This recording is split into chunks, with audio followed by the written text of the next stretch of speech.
Come on everyone, let's celebrate. We are the children of the sun. Hi there, I'm Cary Ellis, author of 21st Century Superhuman. This is our 21st Century Superhuman show. And today I have with me my good buddy, Alexander Rasol from Costa Rica.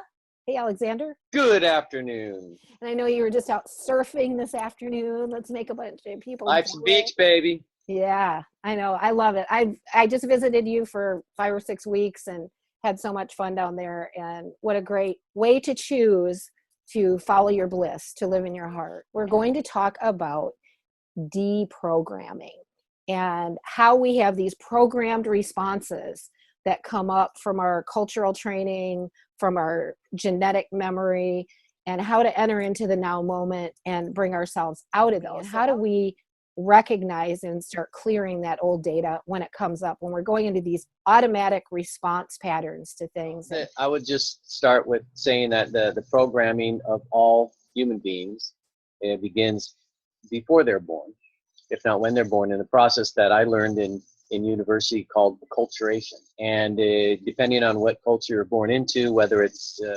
southern United States or eastern China or northern Japan or middle of Africa, each culture and society has a distinct set of philosophies, theologies, and ways of doing things that are immediately taught to each child after they're born. And so that begins the programming. And, it's not necessarily a negative thing. It's simply the way each culture has figured out in this third dimensional world, matrix world, how to deal best with living in their environment, because each culture is in a different environment, each society, and so has a whole different set of circumstances to adapt to and to thrive in, to learn to survive and thrive in. And so over thousands and thousands of years, they developed different strategies, different attitudes, different perspectives, and different interpretations of their external world, which they program the children with their strategies and their philosophies to deal with and to work through and to succeed with. Yeah, that's really a great point. And now we're moving into this kind of quantum recognition of our reality, that we are creators. We're moving beyond that just old 3D kind of programming that says, I need to respond this way in order to survive in this world. I don't know what we'd call it instead of 3D. It's survival mentality of the material world, a basic approach and philosophy to living life on the planet, But like you said, we're now transcending and becoming aware that we're cosmic beings. We're not just physical beings, like animals here on the surface of this planet, trying to get by day to day. We're realizing that we as spirit, as souls, we're much greater and grander than that. And so we're transcending our old ways of doing things, our old philosophies, our old limitations, and moving back into our natural state of bliss, of creation, of positive, proactive, creation. And so we need to deprogram ourselves from what worked in the past. And it worked in the past pretty good, but we're moving beyond that now. So we have to change all the programming so that it works and adapt it to who we really are, who we're discovering we really are. We really have been all along, but because of the experiment and the program that we got involved in, reboot the hard drive, erase all the old programming and reboot the hard drive to an upgrade, right? To a new software, Defrag the hard drive and upgrade we really run kind of like defrag. I like that. Yeah, that's good. And upgrade the software, upgrade the operating system. The operating system, right? Yeah. So we're kind of going from survival mechanism into being more conscious, co-creative beings. And a lot of times we have automatic responses that happen, living for what we think our parents expected of us, or society expects of us, at what we think our parents expect of us, or what we think society expects of us, or even cultural pressure that comes. And so I think it's kind of really a big journey to begin unwinding ourselves from this automatic response mechanism that because I've been doing it for a long time, and I consider myself a sort of semi-free person. I remember you and I were having a conversation the other day, and I said, I'm being really torn because I feel like I need to do this one thing because of economics. And you said to me, don't do anything because of money, because I do see it as a big unwinding from that old matrix program, we'll call it. And it's a certain construct of belief systems that maybe our generations lived by, our culture lived by, our family lived by, our outer environment lives by, and is constantly feeding us information about. Say, in order to be loved, accepted, appreciated, thought you're attractive, thought you're beautiful, to succeed, to be considered successful, these are the ways that you need to do it. And a lot of that, as we're awakening to this following our heart, living our bliss, and just even remembering and figuring out what the heck that is. So you bring up an interesting subject. I remember years and years ago, I remember reading about and talking about to a few people, which is the difference between external referencing and internal referencing. Because what the whole program is we're trained from little kids first, before we even go to school, we're trained, okay, what your parents tell you what you need to do, put on these clothes, brush your teeth, do this, do that, do the other thing. You're told by the authority, which is first your parents, then your teachers, or the priest and ministers, and then et cetera, and the professors in university, et cetera. You're told, okay, you do what we say and you'll be successful. And so we're trained really to reference what we should do, our choices externally, and say, well, they told me I should need to do this, they told me I need to do that, okay, instead of going within and referring what brings me the most joy and bliss and what feels the best to me intuitively and also, say, spiritually, like it was written about in the Celestine prophecy, what path, you're at a fork in the road, what feels better to you. No, we're told, no, don't listen to that side of yourself. Just go with the logical, intellectual things that you were told by your parents, by your teachers, by your bosses, okay, in the corporate world now, the corporatocracy. And so that becomes your subconscious programming, how to work through the world, and it is emotionally driven into you. So each intellectual choice, especially when we're children, is emotionally driven into us, because children don't really react with their intellect. They don't learn via their intellect. They learn more via their emotions.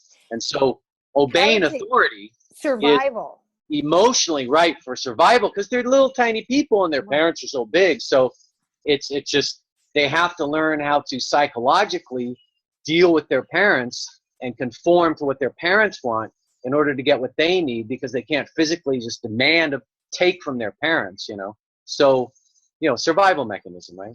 And it's instinct. It's in the hard wiring of the child's brain and structure. And then as adults, it's still there in our subconscious.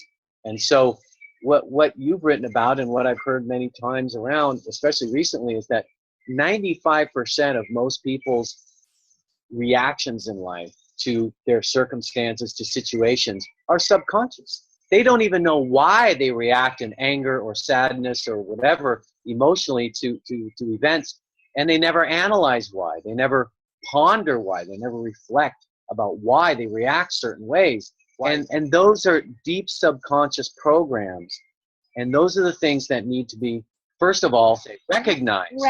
First, they have to be recognized. And I think us being present with ourselves in the now, it becomes a hub, I think, for this, to be able to have recognition as things are coming up, as they're occurring. Well, that's why meditation is so powerful, because because really it develops the ability within you to step outside of your ego self, of your ego mind, and move away from your subconscious programming a little bit, at least in the beginning, to be able to look back at your emotions and really ponder why you react certain ways to certain things. And until you can do that, you are basically stuck in the matrix, because until you can step outside of it a little bit, your programming is going to dominate. It's a battle between the part of us that wants to express who we really are and become who we really are, but who we feel caught in this prison of this outer world that we've got to be responding to all this. It's a struggle. It really is. It's a really challenging struggle, but it's something that now is being forced on humanity. And decades ago, I remember reading in a couple of places in when I started reading, spiritual books and things like that.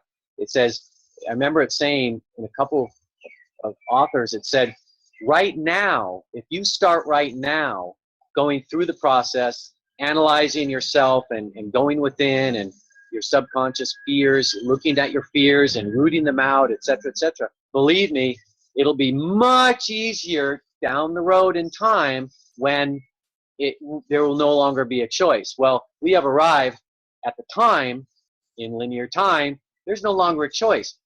People can no longer choose to ignore all that stuff. And they're like, no, they're going into denial. They don't want to deal with it. And it just causes a dis-ease. And I would say even physiologically, we are moving into these greater fields of light as a planet, as a solar system. That's also. And it's putting pressure on us to wake up to our own true nature.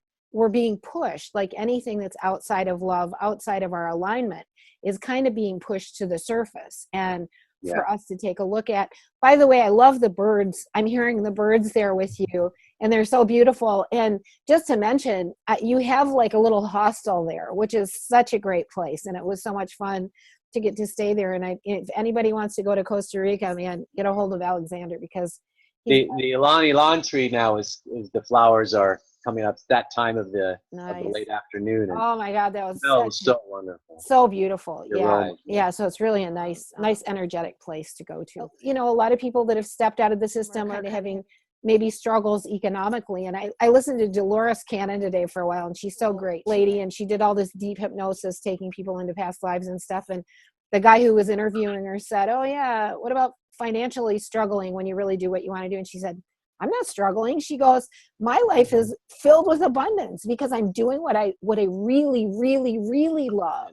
The old modalities, the old strategies they're no longer working at all. And so it's more a matter of peeling off the old programming, peeling out the darkness, and we're not getting down to the nitty gritty now. That's intense. Yeah. Even once we've done a lot, we've still got that old program that wants to rear its head. And the more we end up cleaning out that old data or defragging or cleaning out that old stuff and shifting the course of our life to be more in alignment with heart, mind, spirit, that's the truth of our being. The more we do that, we start developing a clear path for ourselves. But those old voices, those old directives or constructs are still going to rise up. When the stress is up and the chips are down, that's when our old data starts rising to the surface. And it can be in a relationship.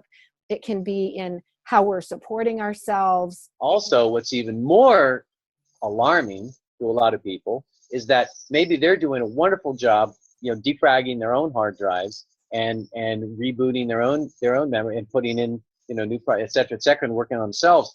And as they really progress fantastically, what happens is that the old programming and the old paradigm comes at them from other people, their family and their friends.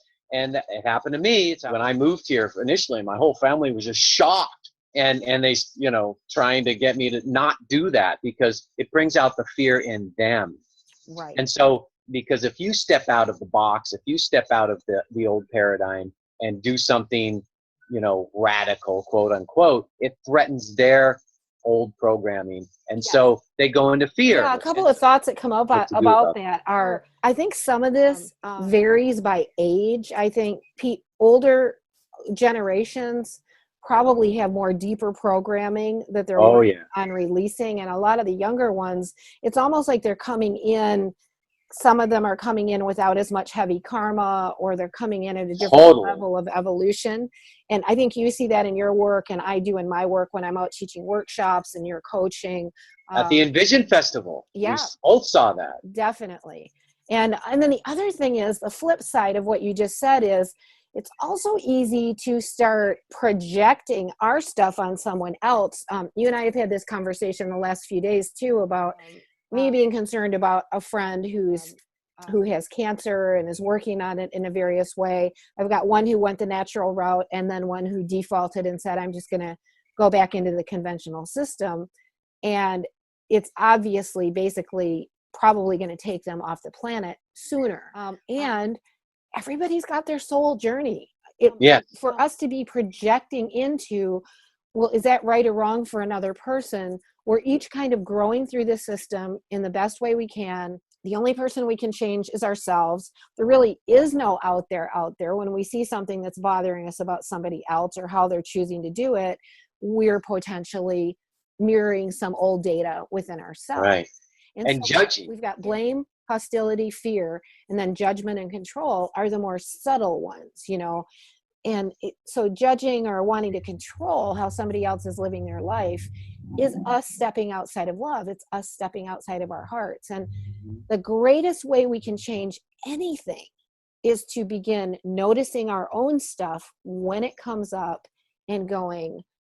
And we were talking earlier, you're saying you're more focused in where we're headed for, you know, rather than what's in the past. Where we were, where we've gone, you know, where what we left behind. Yeah. And so as the sooner we can start shedding that kind of stuff and entering into, I'm in the now moment, I can see where I've come to, I can see how I'm playing an old data program. And there was someone, I had a conversation today that they saw somebody that had chosen a path that they, from their perspective, was, you know, a harmful path. And they said, I felt so sad for that person, so sorry for them. And I'm like, why? Right. I'm like, why did you feel sad? They chose that path. Right. And they are a sovereign soul just like you. Right. So, and that's their right to choose that, you know. And they're getting no reason for you to lower your vibrations and be sad, you know, or upset because of their choice, you know. Why should you feel that's sad for them, you know? To them it's not sad. Right. You know, and why should you allow their decisions make you feel sad? You see, it's what Deepak Chopra and many others, the yogis of India, etc., have talked about for thousands. It's becoming compassionately detached. Yes. You're compassionate, and you feel love for those people, and you feel concern, but you are detached from their emotional state and their choices. You know? And that is their learning journey as a soul. That's right. Who can judge the path of another? That's right. And they need to go through that experience at the soul level to learn out. So what would you say are little tricks and tools when we notice the old programming coming up, or how to notice it and then how to release it and let it go? The simplest technique is to, or trick, as you say, is to just stop. Just stop yourself, pull yourself back from the situation.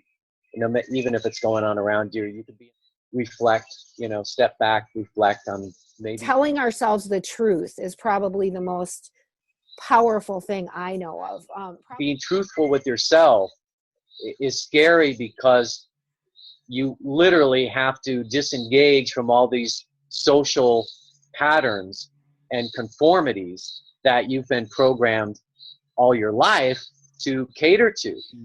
Alexander, I think we're both kind of losing our light a little bit. So much. The external light, not the internal Not light. the internal light. Thank you so much for joining me in this conversation. And what I want to encourage people is to have friends that you can have these kind of conversations with. Have them with yourself, and then have friends that you can open up and find out, what is my truth? What is coming up in my being that I'm wrestling with that's kind of pulling me off center? And how do I begin to let that go and begin, cultivating some allies who you can have those kind of conversations with? Yeah. Alexander, and you can do that on your Facebook page, 21st Century Superhuman, Quantum Lifestyle. You have a Facebook page where there are thousands of people that are of like mind, that are working on all of this, that you can people can interact with. And your coaching is available as well. So we'll put Absolutely. that on 21stCenturySuperhuman.com. I just want to thank everybody out there in the listening audience so much for being here with us, and keep growing, keep becoming who you are. We're the only ones that we can change. We can only change ourselves. And by changing ourselves, we change the world as we access greater love within ourselves, greater connection to source and to the truth of our being. So thank you all so much. Alexander, I'm sure I'll talk to you soon. Much love to all. Many blessings. In Lakesh. We'll see you soon. Have a wonderful day. Bye-bye. Ciao. Come on, everyone, let's celebrate. We are the children of the sun. I can see you when I look into your eyes. We are the same, and we are light, and we are one. Here now, hear my ancient prayer and sing along. We are awakening as one, and we can make a difference. Yeah, we can be the change it takes to make the